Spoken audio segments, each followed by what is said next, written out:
These are the show homes for the community.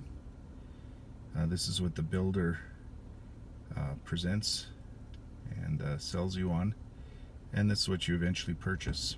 The idea of this, when we purchased our home in July, these 3 houses were being started on. People who own these houses moved in October, right near Halloween. They still don't have any landscaping. Some of the weeds here are waist high, as you can see. This street, Painted Horseway, it's got 4 houses that people closed in September. They don't have any landscaping. Open space like this is just open space, not developed. No grass has been seeded, so when it rains it's a mess. That's why they put up these plastic walls to hold the water in and prevent a bit of flooding. But the streets are still a disaster. When you see landscapers, unfortunately it's usually private residents that have hired them to do the backyard. So a majority of the backyards ironically are done, and they've been done and worked on over winter months. It's never been a problem finding crews. There's never been a problem finding good weather, but the builder is constantly giving excuses that they've had numerous delays, yet they don't really say what the delays are when pressed. There's a lot of confusion between the open spaces being managed by either the builder or the town, so it's hard to get a straight answer. A lot of conflicting information. So all these houses are inhabited. None of them have landscaping as promised. Residents are told 2 weeks after closing you get landscaping, unless it's in the winter months, but every one of these houses is inhabited. It's now the middle of June and nothing. No landscaping and no prep for landscaping, and it just goes on and on and on.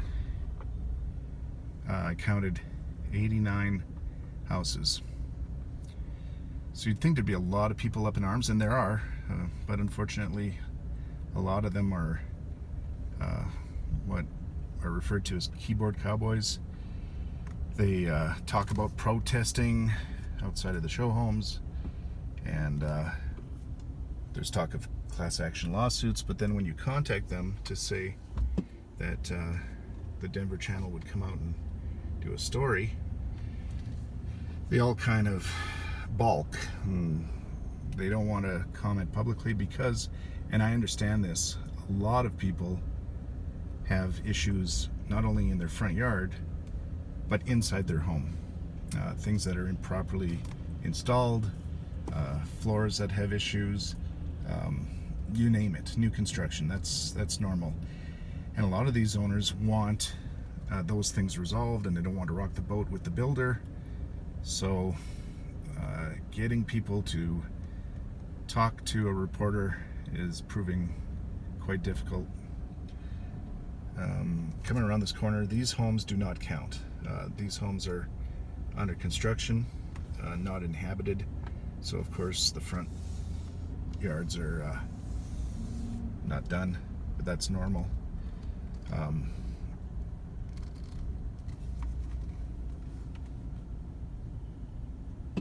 But it's now the middle of June. These homes will add to the number, so it's 89 homes today that don't have any landscaping, and by the end of summer hopefully the builder is able to complete some of the yard work, but if not, there may be more homes going into the winter months that have no landscaping at all. It's really a disappointing situation.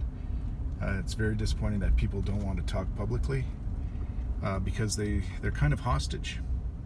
They have issues inside their home that they desperately want resolved. They do not want a feud with the builder, and I get that. We are maybe a little bit more vocal because we do have a front yard, and most of the promises that were made to us were kept. We still have some issues inside the home, but that's not what we're doing this for. We're kind of doing this for the community, but it seems like the community doesn't want to participate.